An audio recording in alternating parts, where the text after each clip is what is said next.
Hi guys, thanks for tuning in to another episode of Nuggets News. Today we welcome back our head of strategy, Filip. We've had a crazy 24 hours on the market. If you've been following along with Filip, he's been giving us these great updates with all these indicators on what he's doing with his portfolio, and he's become a very successful copy trader. So that last interview was really popular, and people are loving this cheat sheet. So how's everything going your end, Filip? It has been a bit of a roller coaster of the last 24 hours. There's a bunch of folks reaching out, talking about what the heck's going on, how should we be positioned, what should we be doing at this stage of the market. So I spent most of yesterday writing for the Nuggets news community, writing a few posts, newsletters, that sort of thing as well, just to give my perspective on markets. Yeah. It's been fun. Amazing. And you've got some slides and stuff we'll go through again today in terms of being risk on, risk off, and what's happening. But I guess just some thoughts from me. I think initially it was reported something like 2 billion of liquidations, and that was the biggest we've had since the FTX saga. But then we had, Binance or Bybit come out and say, hey, our liquidation engine data isn't even pushing everything through, and some of it's proprietary, but we're happy to be open with it. So now people are saying maybe it was 10 billion. So I think this is interesting for a couple of reasons. Not only it's the biggest liquidation, we've already had some huge bounces back. Bitcoin didn't even move that much, but something like ETH had $1,000 red day and has bounced back a heap. But I think it also shows us how much of this market was maybe over leveraged because alts aren't Oh, yeah. performing.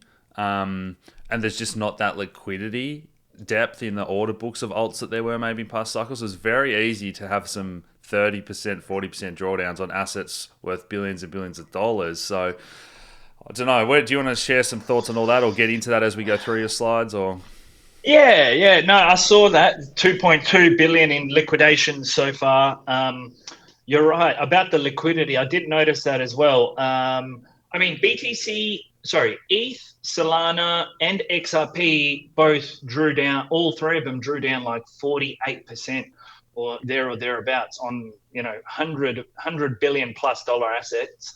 That's big drawdown. So yeah, there's a liquidity issue there as well. So I saw that as well. But I mean, I did a newsletter dropped yesterday, and I was just talking about the how the markets are sort of moving into two directions. There's like the BTC market, and then there's the everything else. And if you look at some of the stuff that's not performing that well, I'll just share my screen if you don't mind.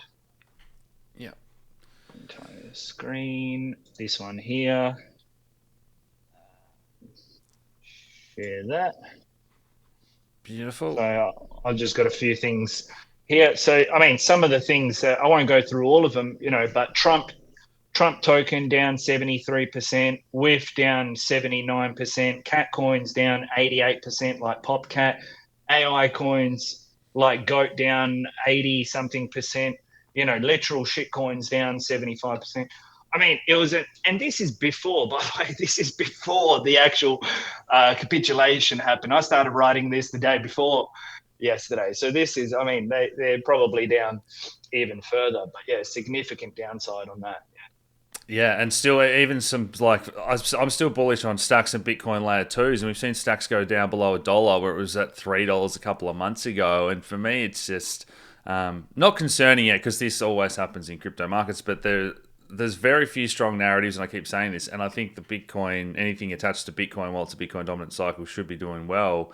So again, I hope that we actually start to see a bit of a shift back to, well, what are some of the maybe strong narratives with fundamentals that people can invest in away Mm. from this pump.fund, Solana meme coin driven, falsely inflated market cap speculation that's really been the main driver of this cycle so far.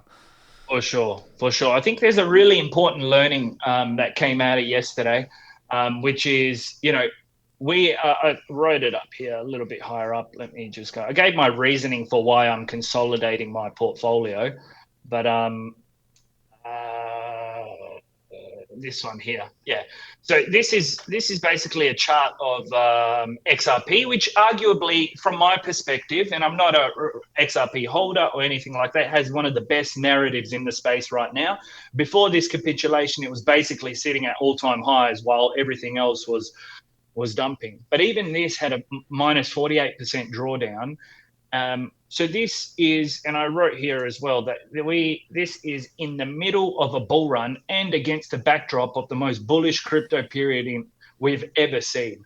So for those that are considering, maybe I'll just hold a small bag, what they're actually saying is I'm going to take that part of my portfolio, and in a bear market, I'm just going to have that draw down 80 to 90%. That's a really important learning I think we took out of yesterday. As for the tokens that are doing well, especially altcoins that are doing well, I think there's two ways to look at this. So on one end of the spectrum, if you're really close in the risk curve, or as close as you can be, risk averse as you can be, you take your profits and sell into Euphoria, and then you take that capital and you can allocate it to, say, DeFi protocols or whatever it may be. And that's something that I'm personally implementing. And then if you want to go a little bit further out on the risk curve, what we can do is take a look at what happened yesterday, take a look at how far things dumped, especially the things that we're holding, and then look at how quickly things recovered and by how much, what were the biggest gainers. And then perhaps we can consolidate a portion of our capital or a portion of those altcoins that were underperformers.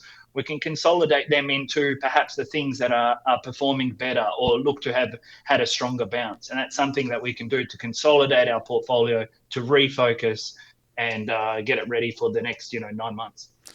Yeah, and again, for people at home, those things that bounce the strongest means there's just the most eyeballs watching them, be that traders or people wanting to buy the dip.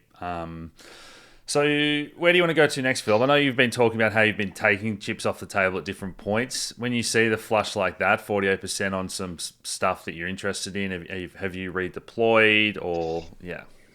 Yeah, so I've got an eToro portfolio. So I did do some redeploying, but it was before the flush. So with my sold positions, and something I've been talking a lot about, I've been selling into the Euphoria. My first TP for 20% was 253, just below all-time highs, something I was comfortable with doing. My second Solana TP was at 280, sold another 20% into the Euphoria. And then I saw that the Trump meme coin thing was going on. So I thought this is a perfect opportunity to sell even more. So I had sold 60% of my Sol stack. I ended up buying 10% back at 230, and that was before the flush. And then we saw the flush down to 170 something. So I ended up allocating, early this morning, the moment I got up, I allocated another 3% to my eToro portfolio. But I'm mostly my key focus now is really focusing on the exit strategy. I've got a core holding of tokens, and I'm just focusing on where I can get out that other folks are not thinking about getting out. So where most people are, perhaps being max long and looking to leverage up again, I'm actively trying to think about getting out. So that's how I'm kind of looking at it. And I'm not sure if you want to share some of the indicators now or whatnot, but I guess the reasons being that we've had some of the macro stuff turn a bit iffy, but really a lot of the crypto stuff is still looking strong for the medium to long term. And even with some of the talk of tariffs, and then Trump's reversed it for a month this morning, the interest rate stuff, I think it's all still paving the way medium term for there to be more QE. And it just feels like the markets could have a big, almost like this reset that Trump's talking about, getting rid of taxes, and something big feels like it's brewing either way, which can be good for crypto, even if it's bad for the banks and maybe gold and silver's got all these paper contracts that aren't backed, and they look to wind that back in. There's so many things that are on the table that can play out if they're making these big changes. For sure. And by the way, gold just hit new all-time highs as well. I think what's most important, and something that I commonly see, is folks saying things like, "Oh, the bull market's not in here, not even here, hasn't happened." I think Crypto Kaleo on Twitter even said that. It's like, dude, where have you been for the last 2 years while BTC has 6x, ETH is 3x, and Solana is 25x? The bull market is here.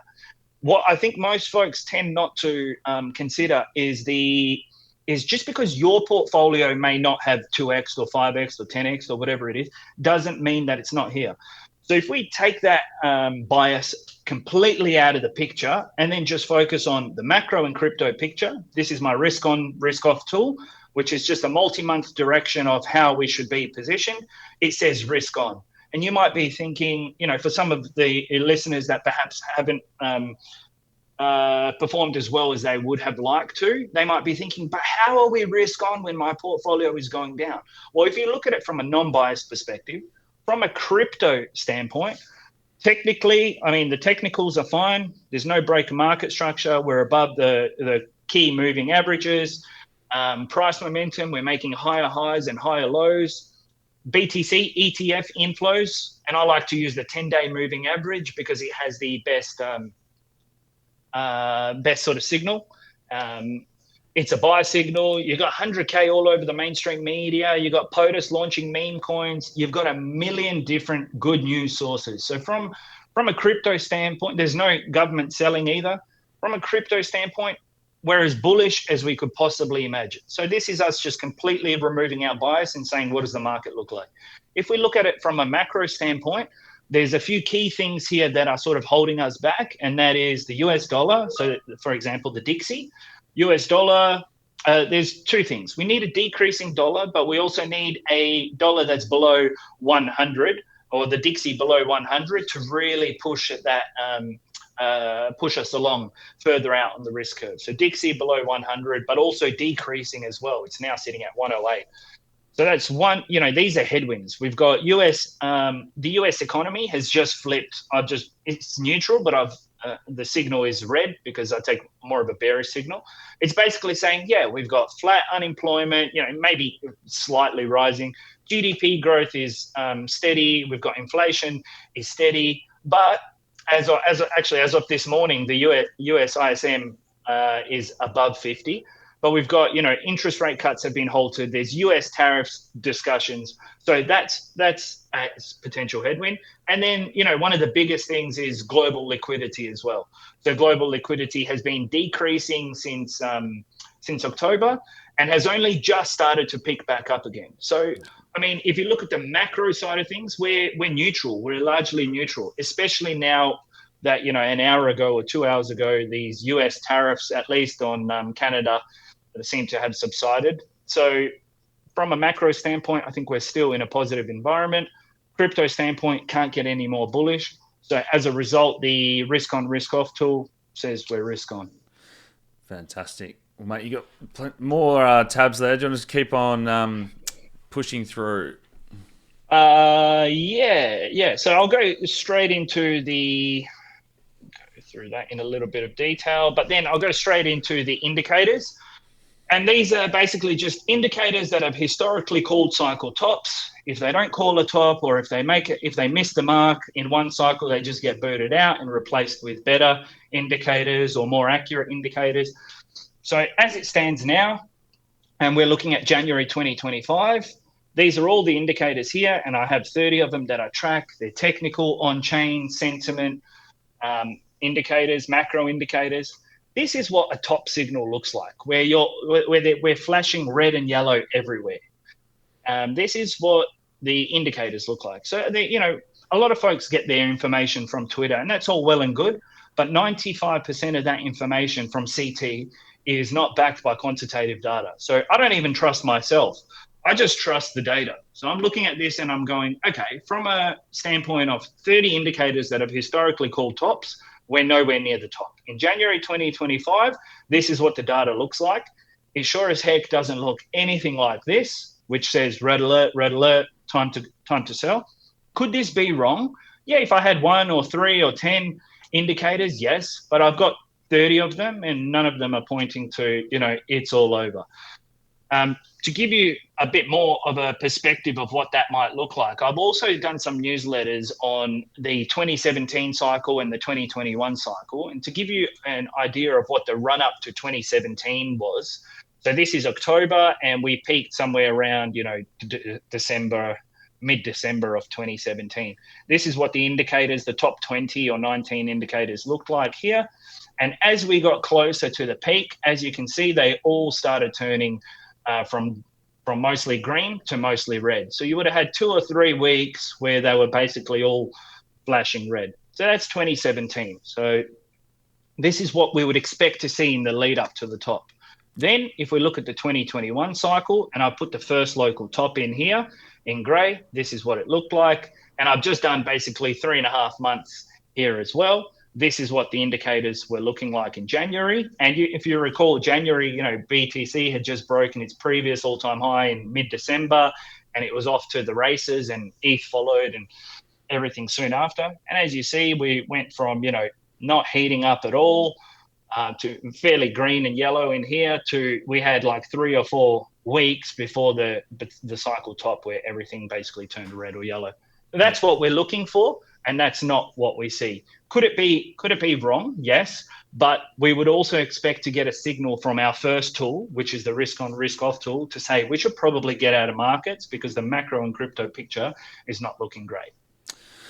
Amazing stuff there. And guys, Philip's been doing those updates every week or so when there's important changes for these for members as well. Awesome stuff, mate. This has become a very popular tool.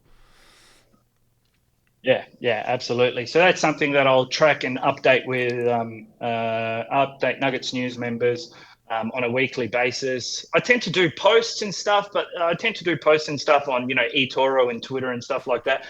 But it's not as in depth as what we're seeing today and what we see in the newsletters. So yeah. Amazing stuff, mate. Yeah, and all the links to follow Filip on socials and copy trade him on eToro and everything down below as well, guys. Absolutely. So there's one other thing that I probably want to go over as well, and something that I'm passionate about, and that's like wealth building through crypto. If you don't mind me just talking about that for a bit. Yeah, far away. Awesome. So, by the way, I'm not a financial advisor. I absolutely know nothing about the TradFi world. All I know is how I'm building wealth through crypto. And basically what I'm doing is holding a workshop in early March. I'll probably be able to link something down below with the workshop. And it's just my idea, my uneducated, un-TradFi opinion on how I'm planning to build wealth through crypto, how I am building wealth through crypto. So one of the things that and I've been writing about this quite a bit. It's something that I'm really, really passionate about. I've got a family fortunes book that I'm currently reading now as well. If you haven't read it, it's by Bill Bonner and Will Bonner. Really exciting and interesting stuff. But one of the things that when I started getting into the crypto space, I started listening to Nuggets News, folks like you, where you guys sort of opened up my eyes to what is it that we're actually doing. We're in this sort of rat race. And then the more that I learned, the more that I listened, the more I realized, like, what are we actually doing here? And the more I researched, the more I'm like, I don't think, the normal way of doing things is the correct way of doing things, And I tend to do a lot of reading and data analysis. And then I saw something from a BDO consultants where it basically said, for an affluent lifestyle, we need about 150K, 200K a year. And then I started trying to learn how to apply that to crypto.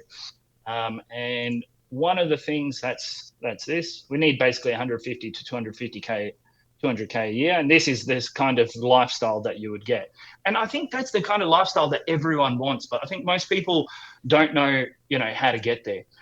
So one of the things that, if you pay a consultant enough money, or a financial advisor, again, not a financial advisor, enough money, they'll talk to you about the 4% rule.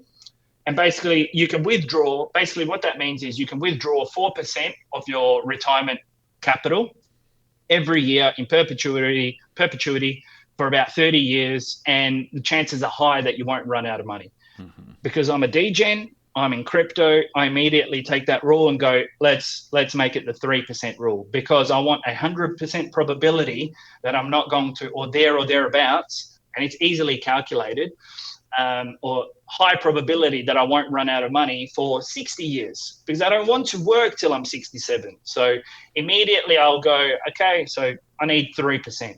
But what does that actually mean?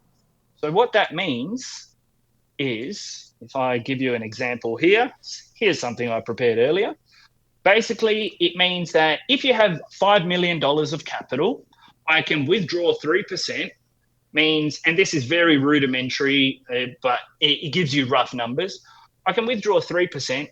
I can spend 150 grand a year in perpetuity, and still have enough to, pass on to my kids, and have a very high probability, 100% probability, that we will end up having not running out of money. In fact, we'd end up having more, and I've sort of calculated that out here. So if I withdraw 150 grand the first year, after the remaining capital at the start of year one is 4.85, because I've pulled 150 grand out. And then because my money is still working for me, at the end of the year, I still have 5.3 mil. And it continues that way. So now that we kind of know how much we're spending, or how much we want to spend, 150 grand a year, we know how much money we need to get there. So let's say 5 million bucks. The only question is then, like, okay, if we need 5 million and I want to retire, say, in 20 years, how do we get to 5 million in 20 years? Not financial advice, but this is kind of how I'm thinking about it, someone that's uneducated in the TradFi space. So I look at a compound interest calculator, and this, by the way, we go through all of this in detail in our sort of wealth building workshop, absolutely free to anyone that wants to join. Let's say we've got a $100,000 initial investment, 8% compound annual growth rate, 8% returns per year, and I want to retire in 20 years, and I'm depositing $2,000 a month, and I have a salary, and that salary goes up 3%, so I want those investments of $2,000 a month to increase by 3%. It doesn't take us to 5 million, to my goal number, if I had a starting capital of 100,000. So then the question is, because I do not want to work past, let's say, 54 in this case, I'm 34, plus 20 years is 54. Then the question is, like, what is the interest rate that we need? Or rather the return that we need to get us to 5 million. So we can go, okay, if 8% doesn't work, which is the ASX, what about 12%? And we go, okay, well, that doesn't work. What about 15%? Okay, so 15% returns is what we need.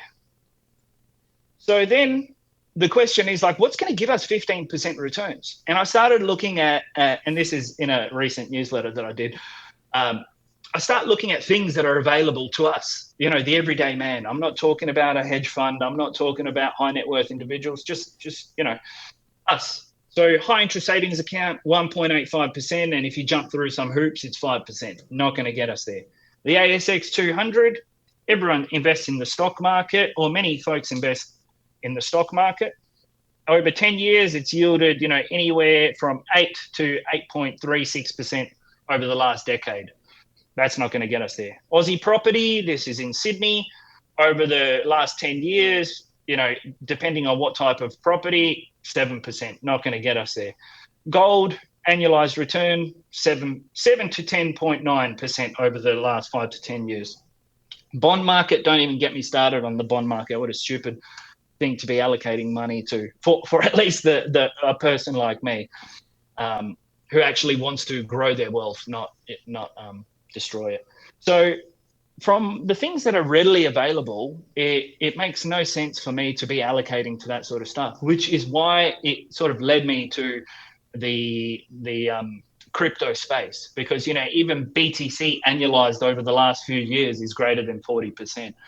So I've been implementing a strategy on eToro, but also an equally as good strategy would be a hodling BTC strategy. But I've been implementing a crypto strategy focused around allocating to crypto only, or at least a large portion of the portfolio, using technologies like DeFi Tech, Camino Finance, and similar protocols like that. And even if you're not into that DeFi space, you've got treasuries that are built on chain as well. So there's that possibility. But we talk about all of that in the workshop and more. So talking about retirement planning and wealth building, talking about future-proofing our portfolio, unlocking DeFi for smarter yield opportunities, especially in a bull market, and managing security and custody, and then sort of working towards our retirement goals. So that's something that we'll be doing early March.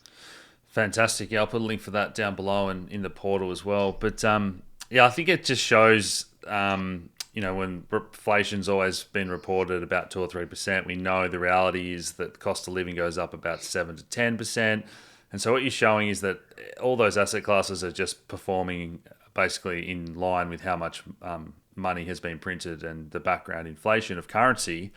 And so what we need to look for is something that's going to outperform, or a new sector that's going to take some market share off others, or an emerging sector, which is what Bitcoin has done. So therefore you get the benefit of the new money that's printed, but also that rotation of capital maybe out of your bonds and these other asset classes into BTC. And that's what we've seen this cycle. And for those that have taken that sensible approach that we've been harping on about since day one, have the majority in Bitcoin, I think ETH and Sol, you'd probably say those sort of blue chips now. And if you've done that, your portfolio should be doing really well. It's just those people that are 100% alts that are going, why is my portfolio struggling? When's the bull market going to get here?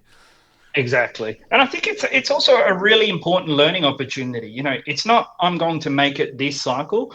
We've got the next 20 years of investing. And sure, this cycle might be like, I've only made 100% returns, but it's like it would have taken you 8 years to do that in the S&P.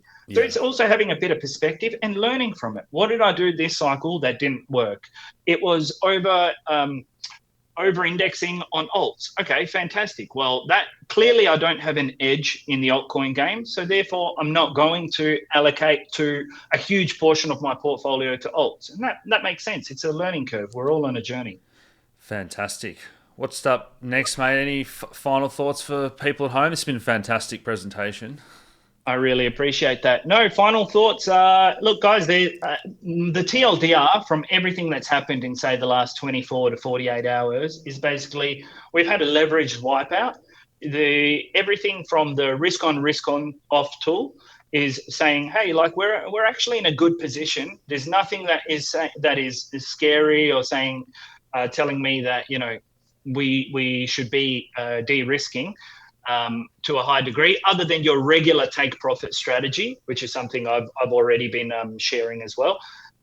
And from a top signals perspective, there's nothing really. There's a few indicators that are starting to warm up, but overall, there's nothing that says we're at the top. So it's days like that sometimes we need to go outside on the playground with the kids, touch grass ourselves, and enjoy ourselves.